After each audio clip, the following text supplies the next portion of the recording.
Is it a sandwich or is it cake? It's both! Hello and welcome to this episode of Happy Baking. In this episode, I am going to be making 2 delicious recipes. First, lots of happy bakers have been letting me know that they want more bread recipes. So I'm sharing another favorite loaf, my perfect white sandwich bread. This versatile loaf is a great way to practice your bread baking skills. It bakes up soft with a golden crust and a fluffy white interior. Cut it thick for French toast or even Texas toast. And of course, it makes killer sandwiches. But since this is truly a perfect bread in my book, it deserves the fanciest treatment you can give a sandwich. So I will also be making smörgåstårta, or Swedish sandwich cake. This savory cake can be filled with just about anything, especially fillings you'd use in a tea sandwich. And then I'm gonna have so much fun decorating it savory style. Seriously, you're gonna loaf this episode. So let's get baking. Let's talk about my perfect white sandwich bread.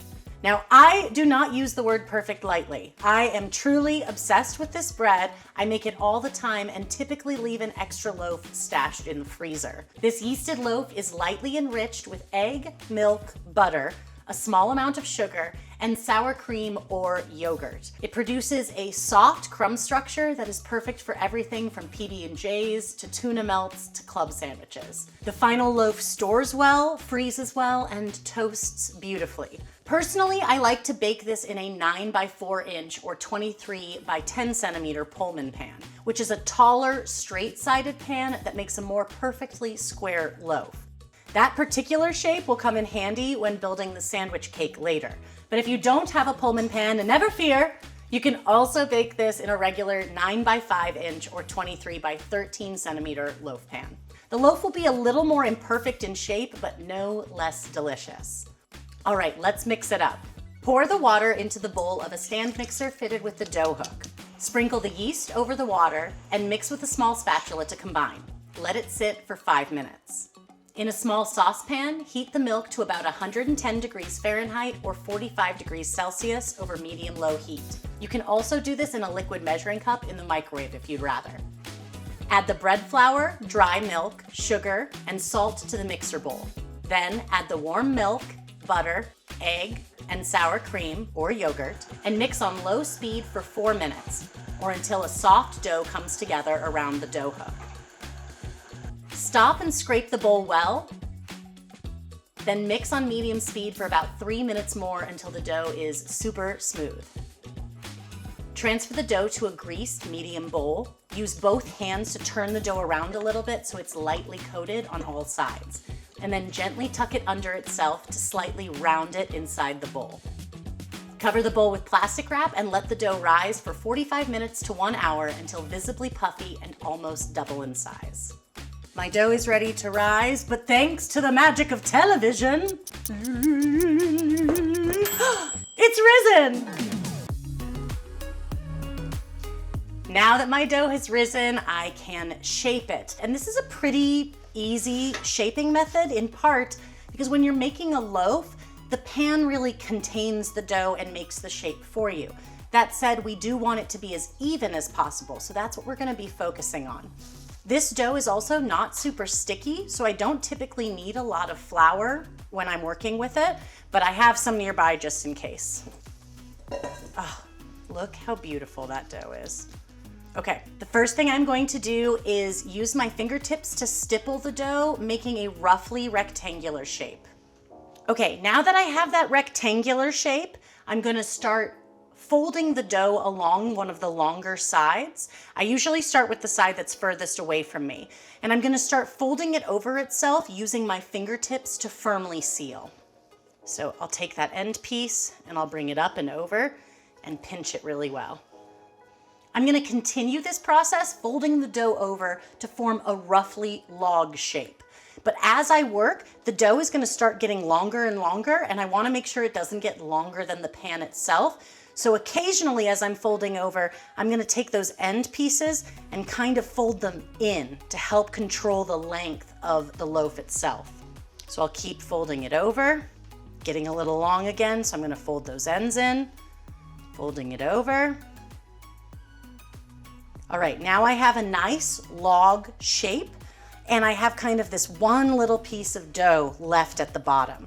So for this piece, what I'm gonna do is I'm grabbing the rest of the loaf with my fingertips. My thumb is helping to bring that dough up and over. Then I'm gonna use the heel of my hand to make a nice seal. So I'm using my thumb to help bring that dough over, using the heel of my hand to seal.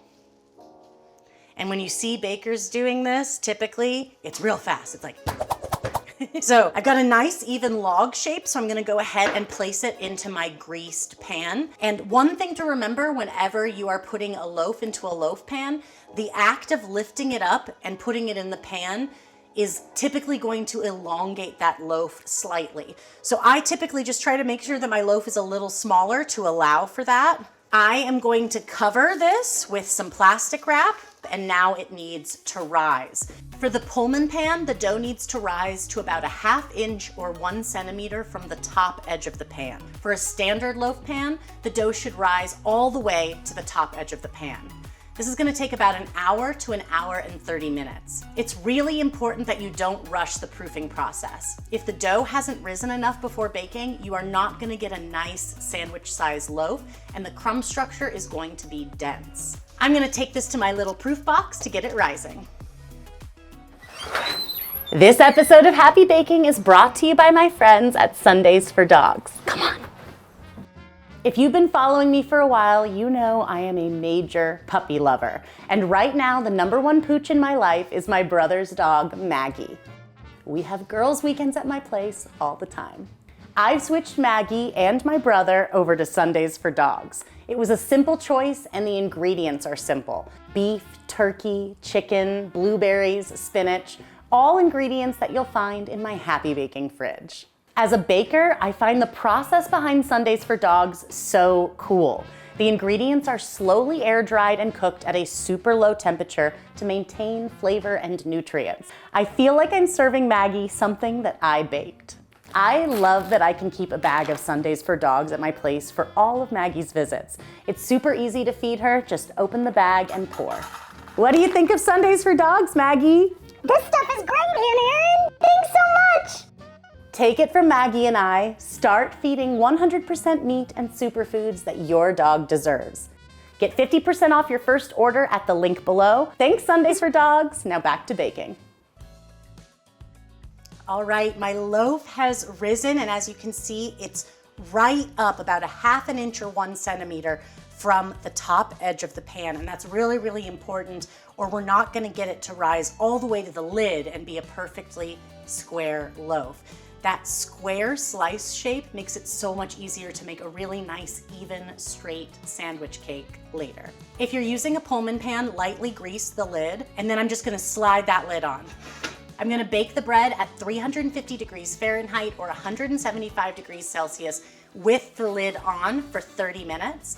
Then I'll remove the lid and continue to bake the bread until it is well browned and has an internal temperature of 200 degrees Fahrenheit or 95 degrees Celsius, which is about 10 to 15 minutes more. I'll cool the loaf for 5 to 10 minutes in the pan, then unmold it onto a wire rack to cool completely. And if you're using a regular loaf pan, you're just gonna bake until it's nice and golden brown on the surface and has that same internal temperature. And now for a very exciting part of this episode where we are going to make a smörgåstårta, or a Swedish sandwich cake. This savory cake is truly so much fun to make, and in my experience is always a hit. And you can truly fill a smörgåstårta with anything you like, but this is my favorite combination. First, egg salad. It's a pretty standard egg salad, though my recipe is heavy on the herbs with lots of celery, which I think is crucial. Celery doesn't get enough love. Love celery, the crunch.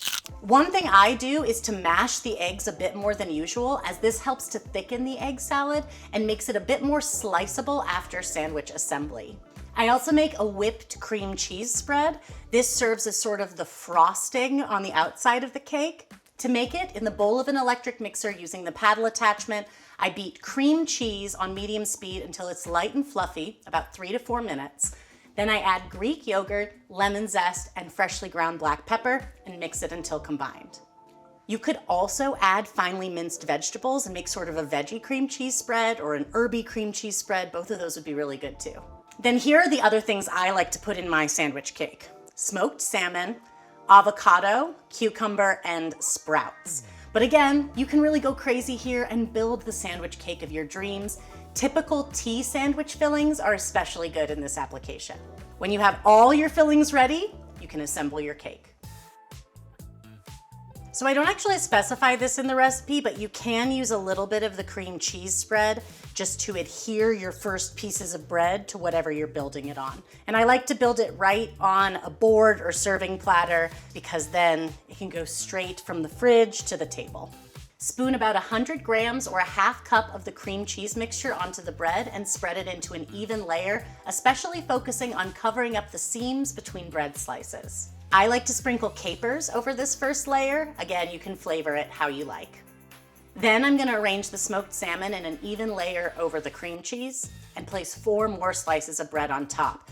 It's always important as you build this cake up to press down gently to adhere each layer before adding the next. Then I'll scoop the egg salad on top and spread it into an even layer and place 4 more slices of bread on top. The next thing I'm going to add is avocado, so I like to toss that with a little bit of lemon juice before putting it on, and I use a fork to lightly mash it. And then I spread the mashed avocado in an even layer over the top layer of bread. Next, I place cucumber slices on top, and then a pile of sprouts. Finally, 1 more layer of 4 slices of bread finishes the cake. I'll use the remaining cream cheese mixture to frost the top and sides of the cake and then chill it for at least 30 minutes, just to sort of help it get its structure and to help that cream cheese firm up a little on the outside. Once the cake is assembled, the bread will start to absorb moisture from the fillings, just like a regular sandwich. In my book, I said it could be made up to 4 hours ahead, but as I've experimented a bit more, I think you can actually push it to 8 hours if needed, which is helpful since this is definitely party fare. As if the smorgastorta wasn't fun enough, now we get to the fun part, decorating it. Traditionally, this cake is decorated with edible, savory items. In my book, I used decoratively cut and thinly sliced cucumbers, capers and caper berries, microgreens, edible flowers, and I even made roses using carrot ribbons I made with a vegetable peeler. You can really use whatever you want, and it's a really fun opportunity to get creative. You can rethink cake decorating using savory components. But for my cake today, I wanted to go full spring garden vibes. So I've got crushed dark pumpernickel crackers, which I've sort of ground up into dirt. And then I have tons of amazing supplies from one of my favorite websites, Gourmet Sweet Botanicals. They are linked in the video description below. They make all kinds of cool shoots, microgreens, edible flowers. If you saw the wedding cake I made for my cousin last summer, I decorated the whole thing in edible flowers. They all came from there. It's just one of my favorite places. So thank you, Gourmet Sweet Botanicals, for helping my garden smorgastorta cake dreams come true. Below the dirt, tiny vegetables are growing in it. I'm going to use these micro chives as grass, and then there will be flowers and things growing out of the grass on the top of the cake. I just love it. It's so beautiful. Thank you so much for joining me for this episode of Happy Baking, where I made my perfect white sandwich bread and my favorite smorgastorta I've ever made. It is so magical. I was going for sort of like fairy garden vibes, and I think I really achieved it. It's just so beautiful and so fun. And if you're inspired by any of these decor items, be sure to check out that link in the video description below of where I purchased some of these sweet things. And of course, both of these delicious recipes are linked in the video description below and are on my website, erinjeannemcdowell.com. And they both come from my book, Savory Baking, which has tons more delicious recipes just like these. Be sure to check out my Substack. It's free to subscribe, and I'm sharing exclusive recipes there every month. And if this episode does inspire you to get baking, please let me know. Tag me in your pictures on social media or use #HappyBaking. I love to see the things you're making in your kitchen. I'm ready to slice up my beautiful sandwich cake so we can see the inside. But before I do, I want to wish you lots of happy and magical baking. Now I have to cut it and I almost don't wanna.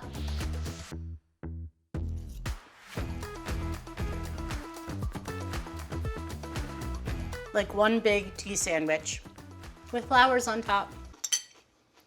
It really is good.